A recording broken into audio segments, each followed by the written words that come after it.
इस वक्त की बड़ी खबर आपको बता दें, बीजेपी ने पहली लिस्ट जारी कर दी है। 195 सीटों के लिए उम्मीदवारों के नामों का ऐलान कर दिया है। आपको बता दें, उत्तर प्रदेश में 51 सीटों पर प्रत्याशियों के नाम की घोषणा हो गई है। वाराणसी से खुद प्रधानमंत्री मोदी को टिकट मिला है, जबकि दिल्ली में 4 सांसदों का टिकट काटा गया है। 5 सीटों पर उम्मीदवारों का ऐलान किया गया है। इस वक्त की बड़ी जानकारी आपको बता दें, ये कयास लगाए जा रहे थे कि बयानबाजी जो सांसद कर रहे हैं उनका टिकट काटा जा सकता है, और यही देखने को मिला जब बीजेपी की पहली लिस्ट जारी की गई।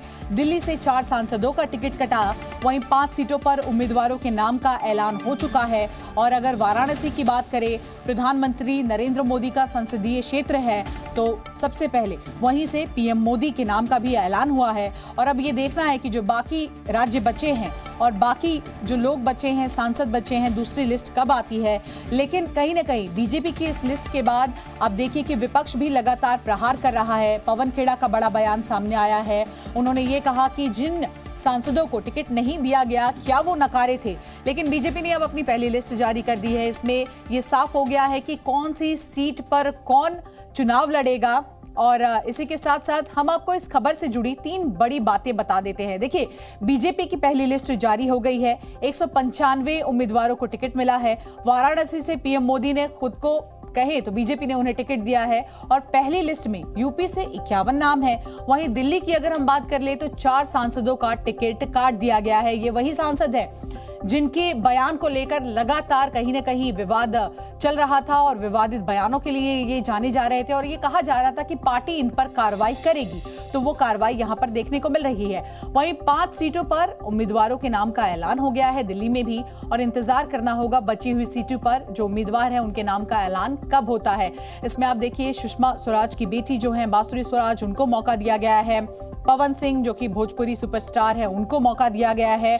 और कई ऐसे बड़े नाम है, कई ऐसे अनएक्सपेक्टेड चेहरे थे जिन्हें लगा नहीं था कि उनको इस बार मौका मिलेगा, तो उन सभी को मौका मिला है। जरा आपको एक हम आंकड़े भी बता देते हैं। उम्मीदवार 195, राज्य 16, इसमें 2 केंद्र शासित प्रदेश भी हैं। और महिलाओं को भी आप देखिए किस तरह से बढ़ चढ़कर इस बार आगे रखा गया है। एक अहम भूमिका महिलाएं निभाती हुई नजर आ रही हैं, और उनके टिकट बंटवारे को भी लेकर भी कयास लगाए जा रहे थे कि इस बार पारदर्शी होगा ये पूरा का पूरा मामला।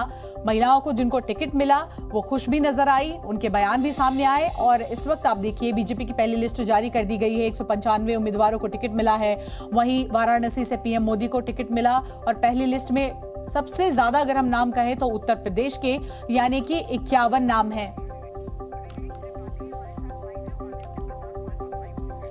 और लगातार देखिए, इस खबर पर हमारी नजर बनी हुई है। हमारे 2 सहयोगी इस वक्त हमारे साथ जुड़ गए हैं। विवेक त्रिपाठी, आदित्य हमारे साथ है। विवेक, सबसे पहले आप ही का रुख करूंगी। देखिए, संसदीय क्षेत्र है नरेंद्र मोदी का बनारस, तो ये तो तय किया जा रहा था कि वहां से टिकट उन्हीं को मिलेगा। लेकिन अजय राय का बड़ा बयान आया है सामने। वो कहते हैं पान पे भी आप टैक्स लगा रहे हैं, साड़ी पे भी आप टैक्स लगा रहे हैं। किस तरह का ये बयान है? देखिए शिवांगी, सबसे खास बात यह है कि ऐसा पहली बार हुआ है जब बीजेपी ने लोकसभा चुनाव की घोषणा के पहले टिकट अपने घोषित कर दिए। पिछले 15 सालों से लगातार जब चुनाव की घोषणा होती है तब बीजेपी अपने टिकट घोषित करती है, और मोदी तीसरी बार लड़ने की तैयारी कर रहे हैं वाराणसी से। जाहिर सी बात है, अजय राय प्रदेश अध्यक्ष हैं और उनकी दावेदारी मजबूत है। गठबंधन में सीटों को लेकर बंटवारे की जब बात सामने आई थी तो वाराणसी सीट कांग्रेस मांग रही थी।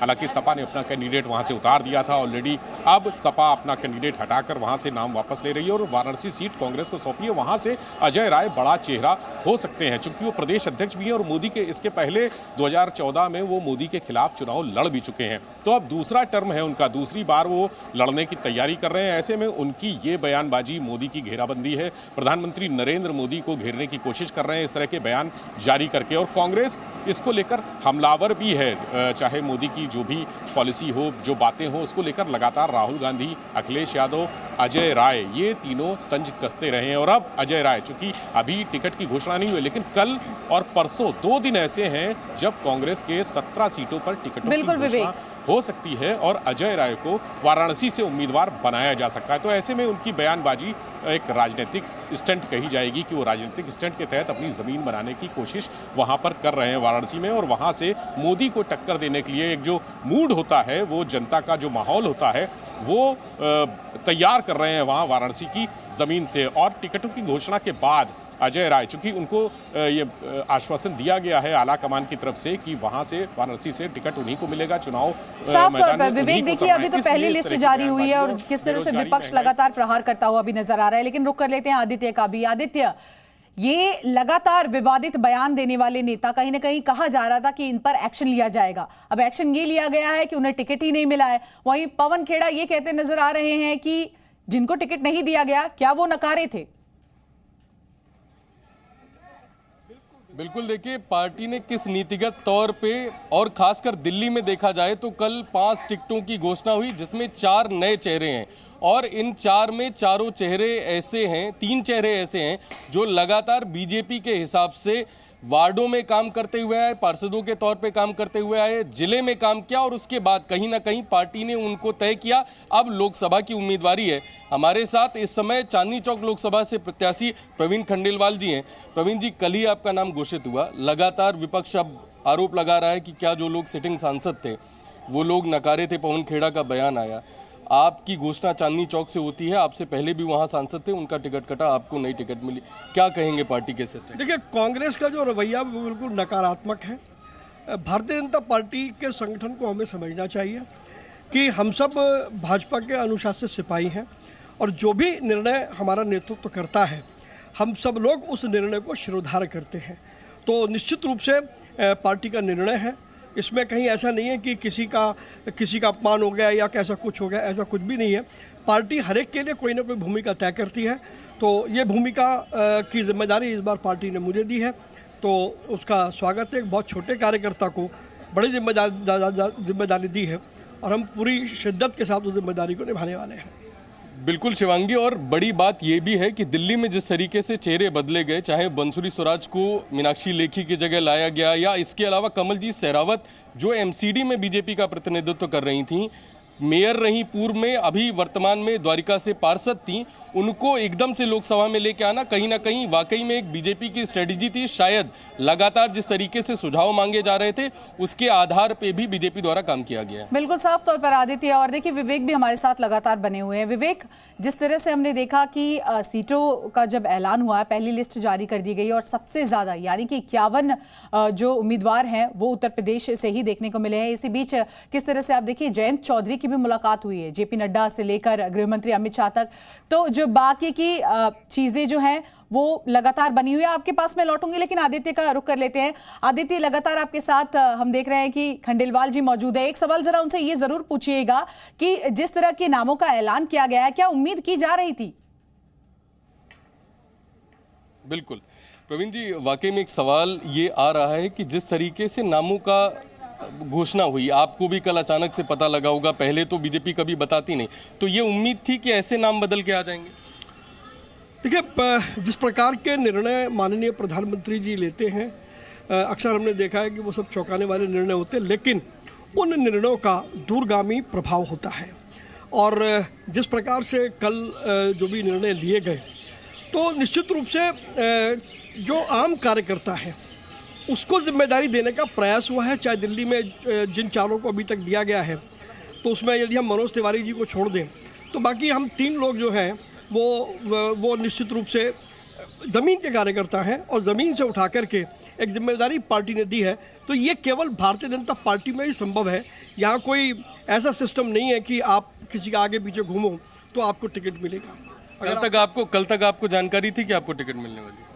नहीं, ऐसी कोई जानकारी नहीं थी, लेकिन मीडिया के माध्यम से ये पता लग रहा था कि नाम चर्चा में है और पार्टी का जो भी निर्णय है, पार्टी ने मुझे दिया, उसका स्वागत है। पार्टी अगर किसी और को लेती तो उसके लिए भी उसी शिद्दत से काम करते जिस शिद्दत से आप करेंगे। जिस लोकसभा से आप खड़े हुए हैं और आप ट्रेडर्स एसोसिएशन के अध्यक्ष रहे, चांदनी चौक व्यापारियों का एक बड़ा केंद्र है, कहीं ना कहीं बहुत सारी गणित उसमें भी लगी हैं, तो क्या लगता है कि वाकई में चांदनी चौक लोकसभा, डॉक्टर हर्षवर्धन वहाँ से रहे, बड़े नेता वहाँ से और भी हुए, तो क्या चांदनी चौक लोकसभा के लोगों की जो उम्मीदें हैं उन पर प्रवीण खंडेलवाल खरे उतर पाएंगे? देखिए, ये बात सही है कि मैंने व्यापारियों के क्षेत्र में काफ़ी बड़ा काम किया और पूरे देश में एक संगठन स्थापित किया, लेकिन व्यापारी कौन है? क्या व्यापारी नागरिक नहीं है? और व्यापारी भी जो वहाँ व्यापार कर रहा है वो उसी क्षेत्र में रहता है।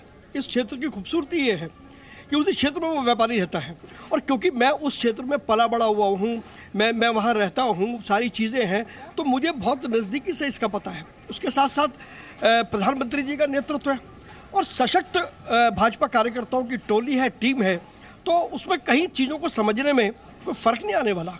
तो निश्चित रूप से जो एजेंडा माननीय प्रधानमंत्री जी ने सेट किया है, बिल्कुल आदित्य, हम घर घर लेकर के जाने वाले हैं। मोदी की गारंटी साफ तौर पर आदित्य, ऐसा लगता है कि प्रवीण खंडेलवाल जी ने कमर कस ली है और उन्हें पता लग रहा है कि शायद आगे जो उनके कंधों पर इतना बड़ा भार दिया गया है संभालने के लिए तैयार है। उनके साथ आप बने रहिए, लेकिन रुक करते हैं विवेक का भी। विवेक, यही सवाल मैं आपसे भी लगातार दोहरा रही थी कि जयंत चौधरी से मुलाकात हुई है और यूपी को लेकर अभी भी साफ नहीं हो पाया है और कहां पर और कैसे सीटों का बंटवारा होगा। ऐसे में हम देख रहे हैं कि पहली लिस्ट के बाद से ही विपक्ष लगातार प्रहार कर रहा है, तो जब बाकी आगे के नाम का ऐलान होगा तो उसके बाद क्या होगा? क्योंकि एक तरफ न्याय यात्रा चल रही है, दूसरी ओर समाजवादी पार्टी भी प्रहार करती हुई आ रही है, लेकिन बीजेपी ने तय कर लिया है कि हम नए चेहरों को भी इस बार चुनावी मैदान में उतारेंगे। बिल्कुल शिवांगी, देखिए 29 सीटें बाकी हैं भी जिस पर प्रत्याशियों के नाम सामने आने हैं और उसमें से 5 सीटें जो सहयोगी दल हैं उनको दी जानी है, 2 सीटें रालोद को दी जानी है, 2 सीटें अनुप्रिया पटेल के खाते में आएगी और 1 सीट सुभाषपा के ओपी राजभर के खाते में आएगी। निषाद समाज पार्टी भी बीजेपी के साथ है। हालांकि कल संजय निषाद के बेटे प्रवीण निषाद को संत कबीर नगर से टिकट देकर साफ कर दिया है कि अब निषाद समाज पार्टी को कोई एक आगे सीट नहीं मिलेगी, लेकिन जो रालोद को मिलनी है उसमें से बागपत और बिजनौर 2 सीटें हैं। मिर्जापुर और रॉबर्ट्सगंज दोनों सीटें अनुप्रिया पटेल के खाते में जाएगी। सुभाषपा प्रमुख ये दावा कर रहे हैं कि वो घोसी सीट चाहते हैं।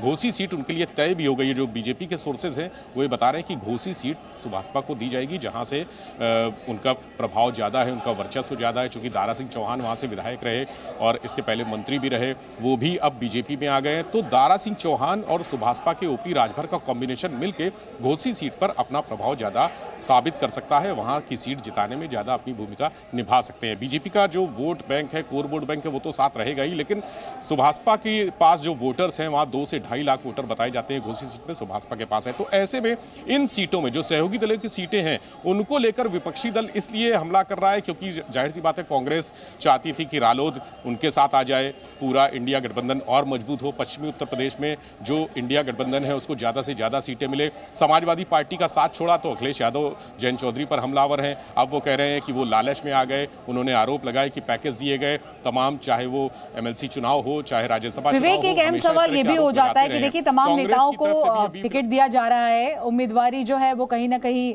साफ तौर पर दे भी दी गई है, लेकिन भोजपुरी जो कलाकार है उन पर भी भरोसा जताया गया है। आप दोनों का बहुत बहुत शुक्रिया तमाम जानकारी के लिए। विवेक और आदित्य, लगातार आप बनी रहिए इस बड़ी खबर पर। जी न्यूज़।